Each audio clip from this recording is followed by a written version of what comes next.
Assalamualaikum warahmatullahi wabarakatuh. Selamat pagi anak-anak.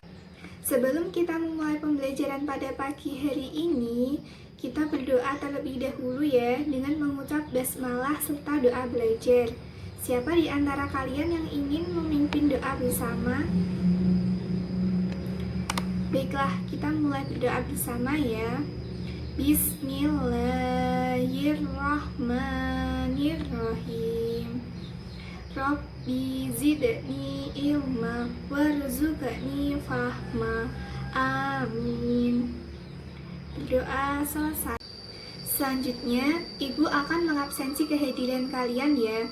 Berhubung saat ini kita sedang dalam pembelajaran daring, maka Ibu ingin melihat wajah kalian sebagai tanda kehadiran ya. Ayo silahkan dibuka dulu kameranya. Nah, kalau seperti ini kan kelihatan wajah-wajah cantik dan ganteng kalian semua. Alhamdulillah sepertinya ini Ibu lihat hadir semua ya. Alhamdulillah kalau semua dalam keadaan sehat dan baik-baik saja. Sekarang kita menyanyikan lagu nasional bersama-sama, yaitu lagu Bagimu Negeri. Ayo kita bernyanyi bersama ya. Padamu negeri kami berjanji, padamu negeri kami berbakti, padamu negeri kami mengabdi. Bagimu negeri jiwa raga kami. Nah, setelah kita menyanyikan lagu nasional tersebut, Ibu harap semoga kalian ditambah semangat untuk mengikuti pembelajaran pada pagi hari ini. Kenapa Ibu mengajak kalian menyanyikan lagu nasional? Agar kalian mempunyai jiwa nasional yang tinggi. Alhamdulillah, jika kalian sudah pada siap mengikuti pembelajaran akidah akhlak pada pagi hari ini. Untuk itu, Ibu akan sedikit mengulas materi pada pertemuan kali ini, yaitu mengenai akhlak tercela putus asa dan siapa itu Korun, bagaimana kisahnya. Sekarang Ibu ingin bertanya, siapa di sini yang suka berputus asa? Ibu harap kalian tidak ada yang berputus asa ya dalam kehidupan sehari-hari kalian. Ada yang sudah tahu belum apa sih itu putus asa? Nah, berhubung kalian belum ada yang tahu apa sih itu putus asa dan bagaimana contoh orang berputus asa. Oleh sebab itu, kalian harus cermati materi yang akan Ibu sampaikan dengan baik ya. Hal apa saja yang harus kalian lakukan dan bagaimana caranya agar kalian terhindar dari sifat berputus asa dan tidak menjadi orang seperti Korun. Simak dengan baik ya anak-anak materi yang akan Ibu sampaikan kali ini. Amatilah gambar-gambar berikut ini. Menurut kalian gambar apakah ini? Nah, benar sekali. Ini adalah beberapa gambar anak yang malas belajar dan berputus asa untuk belajar. Kira-kira apa akibatnya jika anak tersebut mempunyai akhlak demikian? Benar sekali, nilainya akan jelek, prestasinya akan turun, tidak naik kelas, dimarahi orang tua, tidak diberi uang jajan, dan sebagainya. Untuk itu, kita perlu memahami apa itu putus asa dan bagaimana cara agar terhindar dari akhlak tercela tersebut. Putus asa dapat diartikan juga sebagai patah semangat. Putus asa adalah hilang harapan atau tidak mempunyai harapan lagi. Putus asa bisa terjadi di mana saja, kapan saja, dan bisa terjadi pada segala usia. Biasanya, sikap putus asa terjadi ketika seseorang merasa bahwa hidupnya kacau dan keadaan yang ia hadapi tidak dapat ia kendalikan. Pada kondisi seperti ini, biasanya orang tersebut tidak dapat berpikir dengan jernih, tidak tahu apa yang harus dilakukan, serta dibanjiri dengan rasa amarah yang tinggi. Adapun beberapa ciri saat seseorang mengalami putus asa yaitu 1. Membenci diri sendiri. 2. Suka bermalas-malasan. 3. malas belajar dan mengerjakan tugas. Yang keempat, semakin jarang beribadah kepada Allah SWT. Yang kelima, suka menyendiri dan menghabiskan waktunya untuk hal yang tidak penting. Yang keenam, hilang nafsu makan. Ketujuh, mudah tersinggung atau marah. Yang kedelapan, tidak berkonsentrasi saat belajar. Dan yang kesembilan, tidak memiliki sikap optimis. Dan yang terakhir yaitu selalu berprasangka buruk. Akibat buruk dari sifat putus asa yaitu yang pertama, tidak adanya semangat untuk menjalani hidup. Yang kedua, dapat menyakiti diri sendiri dan orang lain. Yang ketiga, malas untuk bangkit dari kegagalan. Dan yang terakhir yaitu bisa menyebabkan stres atau depresi. Sedangkan cara agar terhindar dari akhlak tercela putus asa, kita dapat melakukan beberapa hal sebagai berikut. Yang pertama, selalu berdoa kepada Allah SWT. Yang kedua, selalu mensyukuri nikmat Allah SWT. Yang ketiga, bergaul dan berteman dengan orang baik.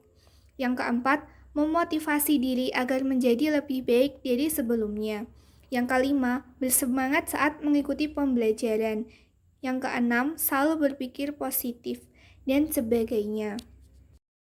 Setelah kita mempelajari akhlak tercela putus asa, Ibu harap kalian dapat mempraktikkannya dalam kehidupan sehari-hari ya, agar terhindar dari sifat putus asa. Sekarang coba tebak, gambar-gambar apakah ini?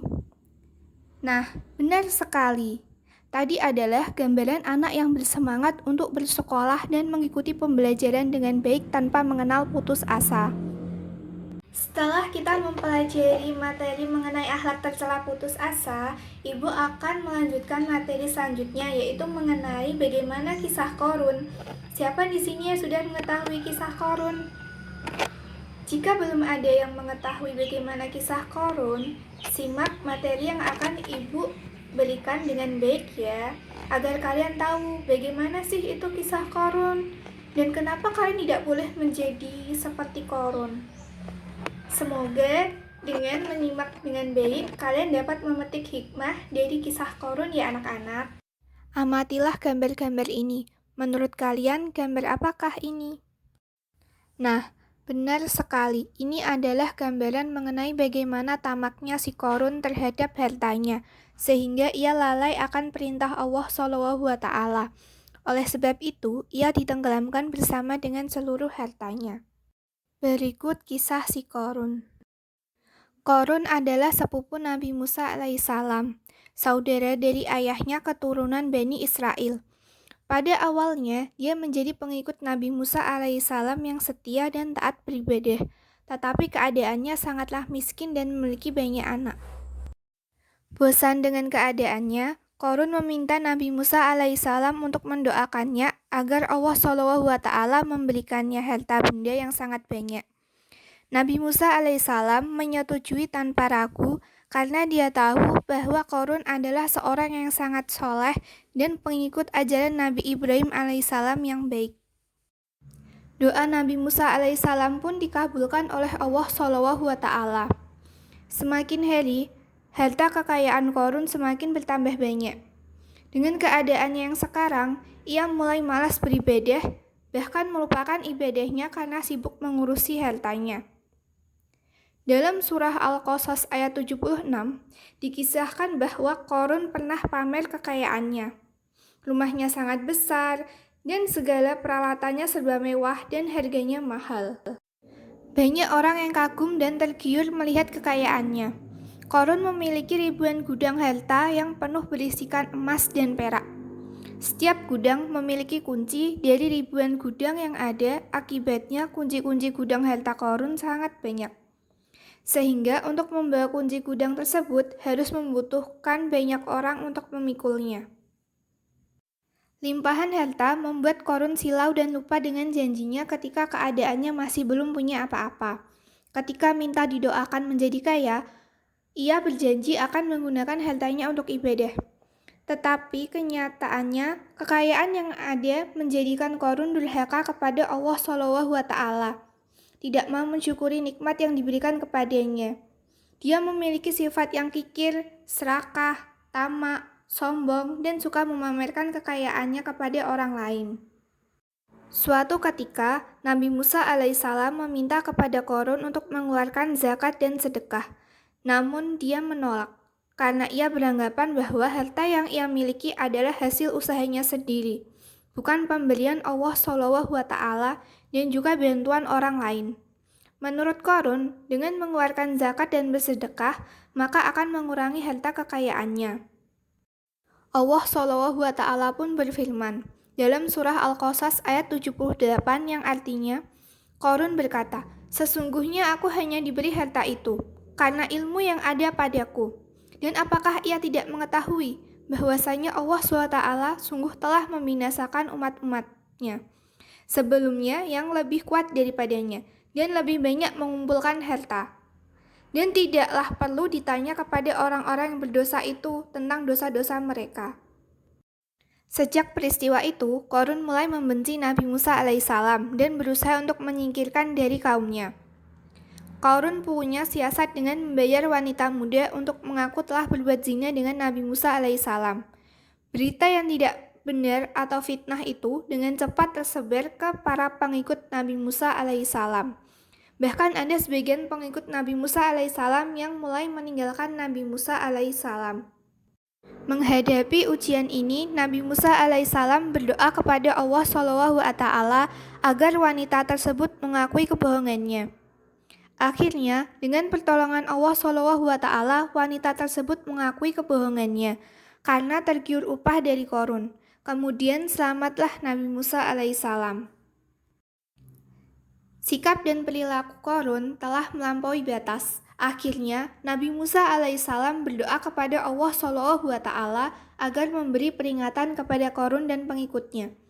Doa Nabi Musa alaihissalam pun dikabulkan oleh Allah SWT dengan turunnya azab kepada Qarun dengan membenamkan dirinya bersama seluruh hartanya ke dalam tanah.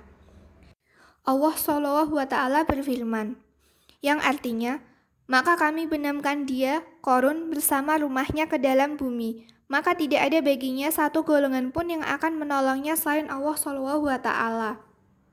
Dan tidak termasuk orang-orang yang dapat membela diri." Quran Surah Al-Qasas ayat 81. Kesimpulan, putus asa adalah hilang harapan atau tidak mempunyai harapan lagi. Ciri-ciri seorang mengalami putus asa yaitu suka bermalas-malasan dan membenci diri sendiri. Akibat buruk yang ditimbulkan dari sifat putus asa antara lain hilangnya semangat untuk hidup dan dapat menyakiti diri sendiri.